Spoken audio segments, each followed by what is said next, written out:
na na na na na. Come on na na na na na.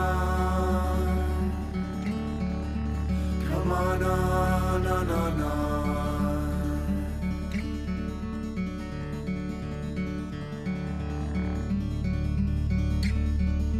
You're chasing me away. I was 29 years old, and I had found a lump in the shower. I was 33. I was 48 at the time. Almost 42. The day was November 15, 1999. January, I felt something. And I'm like, well, this just couldn't possibly be. That would just be ironic. So I went to a sports medicine doctor thinking it was a muscle. My husband and I were actually getting ready to go to Florida for a vacation.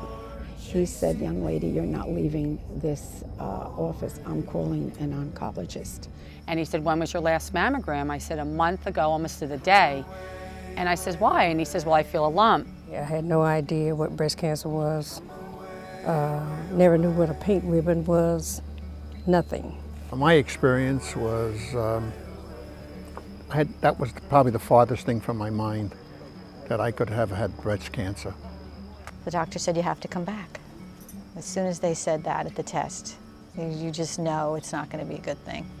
And when the doctor came in the room and said, you know, we want to talk to you a little bit, I said, sure, and she put the pictures up and she was showing me the calcifications. And I said, wait a minute, are you telling me that I have breast cancer? She said, yes. We went to see Dr. Santora, sat across the desk from Dr. Santora, and she told me she thought she was 99% sure I had a stage 4 cancer.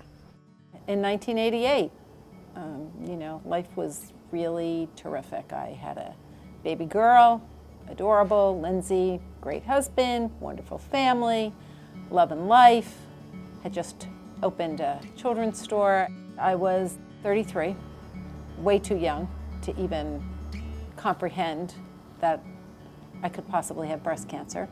I had an extraordinary team of doctors. I had the multidisciplinary approach to the disease, which was kind of a hot new trend. My name is Ken Adler. I've been here in Morristown practicing hematology oncology for 34 years. Locally, I've been involved with the chapter here in Northern New Jersey for the past 15 years from the beginning. Has done a lot in many ways for our breast cancer patients in the area. One of the big goals of Komen was obviously to support research and the use of the drug Herceptin, the study of the breast cancer genome. A lot of that as a result of the enormous amount of money that the Komen Foundation has put into breast cancer research. I think equally as important is the outreach program and the early detection program that Komen has put into our area here in Morris County. I know we're fortunate to live in a fairly well-to-do area, but there are many, many patients in this area who are truly underserved and underinsured. Many of these women would never be aware of doing self-examination. They would not have the awareness of going for mammography. They did not have the means to go for that testing. And I think educating these populations in this area and reaching out and doing screening and early detection has had a profound impact on our area. And I think it's wonderful what Komen's done for the Northern New Jersey region. But in general, we're finding that breast cancer has become more of a chronic illness now compared to years ago. We have reduced the number of people dying from breast cancer every year for the past 10 years. We have found that since 2002, when hormone replacement therapy really came to an end, that the number of cases of invasive breast cancer became less, as did the number of deaths as a result of breast cancer. So I feel the last 10 years has been marked by a lot of progress in breast cancer. The support was tremendous. Absolutely, support is key. Thank you, sweetie. I canceled my surgeries. Bob rescheduled it. When I found out he rescheduled it, I canceled it again. And he rescheduled it again. And it was the best thing ever, because here I am 14 years later. We both went through our rounds of chemotherapy and our radiation, and together. Well, each appointment. We did. was in unison. No.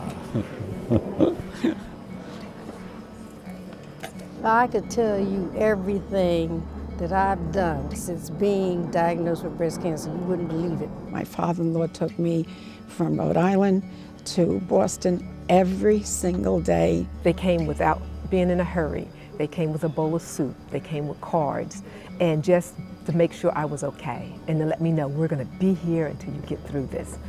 She moved on the day of her surgery. She was walking back and forth in the house, doubled over, and a dog was following right next to her. Sorry. And that went on, and every day she got a little bit taller and straightened up a little bit more. Never looked back. A world without breast cancer. A world without breast cancer. A world without breast cancer. A world without breast cancer. A world without breast cancer. A world without breast cancer. A world without breast cancer. A world without breast cancer.